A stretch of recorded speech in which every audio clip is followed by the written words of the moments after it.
Hello बच्चों, इस video में हम बात करेंगे कि क्या किसी एग्जाम को निकालने के लिए टैलेंटेड होना रिक्वायर्ड है या नहीं। मेरा जवाब है नहीं, क्योंकि जो बच्चे हमसे कनेक्टेड हो रहे हैं वो पढ़ने में कैसे हैं ये मैटर नहीं करता है, लेकिन उनको भी एक सीट एग्जाम में हासिल कर सकते हैं। अगर वो किसी अच्छे एग्जाम की तैयारी कर रहे हैं तो भी उसमें बेहतरीन नंबर ला सकते हैं। लेकिन बस एक चीज है, सबसे फर्स्ट प्रायोरिटी है कंट्रोल आपके अंदर डेवलप करना पड़ेगा धीरे धीरे। और ये हर चीज डेवलप कहाँ से होता है? प्रैक्टिस से। चाहे अपने आप को कंट्रोल करना हुआ, या सवाल लगाना हुआ, या किसी एग्जाम की कंटिन्यूसली प्रिपरेशन करना हो, या टाइम मैनेजमेंट है, ये सिर्फ और सिर्फ प्रैक्टिस से आता है। कोई भी चीज अगर आप सीखते हैं तो वो सिर्फ उसमें प्रैक्टिस ही इंपॉर्टेंट होता है। अगर आप रनिंग करना स्टार्टिंग में शुरू करते हैं ना, तब भी आपको सुबह उठ के दौड़ना पड़ेगा। अगर आपने 1-2 महीने लगातार हैबिट बना लिया मॉर्निंग में 4 बजे उठ के दौड़ने का, तो डेफिनेटली आपकी हैबिट में आ जाएगा और आप उसी समय ऑटोमेटिक उठेंगे और आप डेली रनिंग करेंगे और हेल्दी बने रहेंगे और अपने गोल को अचीव करेंगे। मेन टारगेट है क्या? जो चीज आप अपने मन में सोचते हो ना, तो आपको लगता होगा मैं किसी से बता तो नहीं रहा हूं। एक्चुअल में जो अपने मन में आप सोचते हो ना, जो कुछ भी अपने मन में सोचते हो वो प्रकृति सुन लेता है, और उसी के साथ आपको फिजिकल एक्टिविटी में आपके साथ होने लगता है और आपको पता नहीं चलता है आप क्या हो रहा है आपके साथ, और आप रास्ते से डिस्ट्रैक्ट हो जाते हो। एक्चुअल में बहुत सारी साइकोलॉजिकल बुक आपको रीड करना पड़ेगा, तब ये सारी बातें आप समझ पाओगे।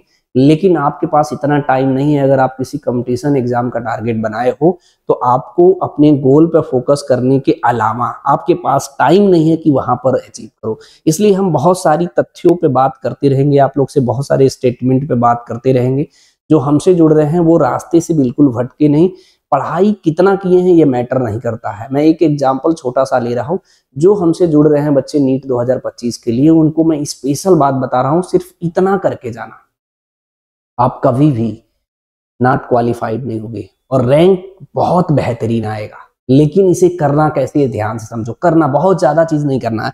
सपोज दैट कोई बच्चा बहुत वीक है, उसे पढ़ने में बहुत कमजोर है, लेकिन फिर भी वो एक बेहतरीन रैंक लाना चाहता है। उसे करना क्या चाहिए? अगर कोई, मैं नीट का एग्जाम्पल ले रहा हूँ, मैंने नीट और जेई के बच्चों को क्लास लेता हूँ, तो इन 2 टॉपिकों पे हम जरूर वीडियो बनाते रहेंगे कि इन दोनों बच्चों को किस बात का ध्यान देना चाहिए। आज मैं बात करूंगा नीट के बच्चों के लिए, है ना।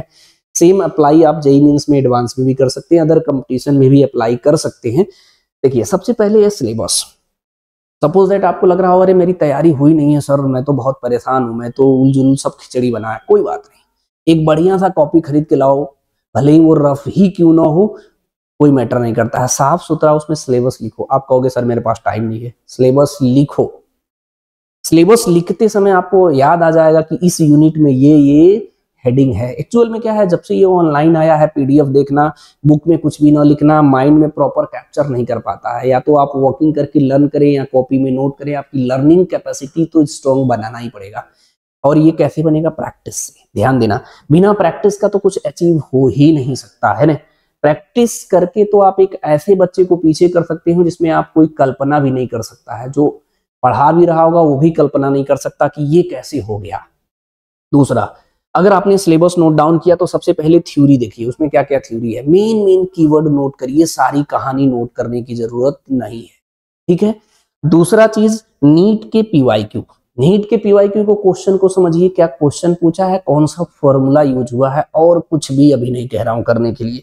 उसके बाद जितने भी टेस्ट पेपर आप दे रहे हैं उसमें सारे क्वेश्चन में क्या पूछा था, कौन सा फॉर्मूला यूज हुआ था, एक बढ़िया से डायरी में नोट कर ले।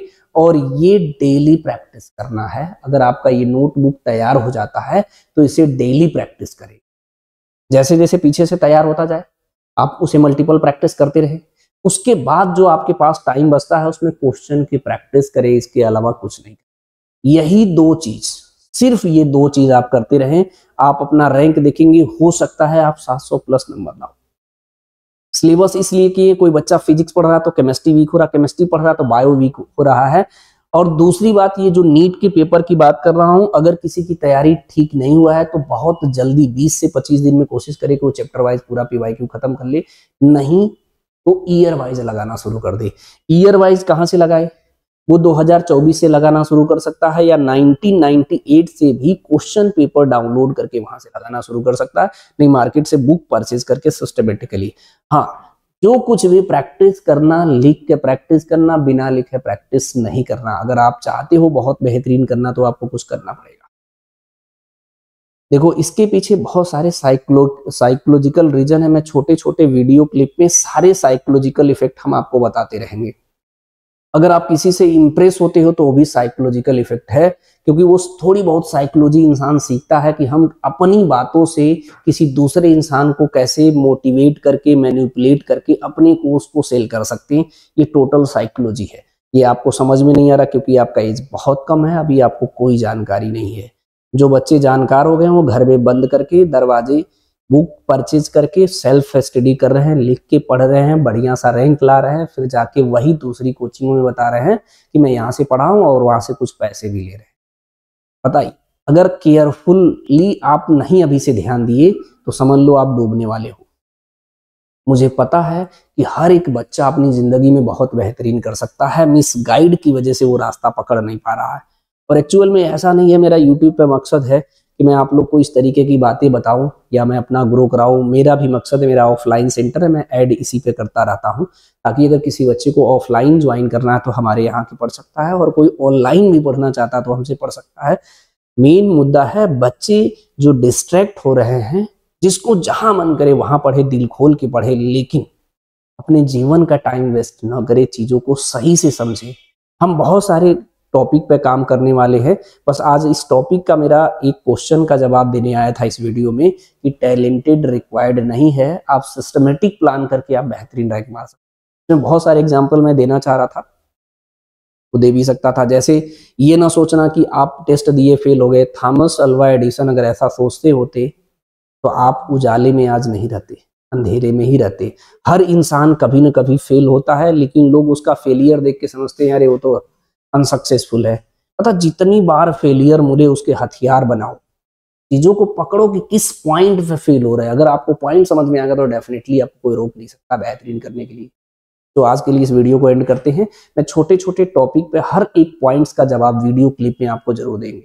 अगर कोई बच्चा कमेंट से भी पूछता है तो मैं उस वीडियो में, नेक्स्ट वीडियो में, हर एक जीवन में जो भी प्रॉब्लम क्रिएट हो रहा है उसका आंसर मैं जरूर देने आऊंगा। ठीक है, इसको मैं यहीं पे एंड करता हूँ। वीडियो अच्छा लगा तो दोस्तों में जरूर शेयर करिए। All the best.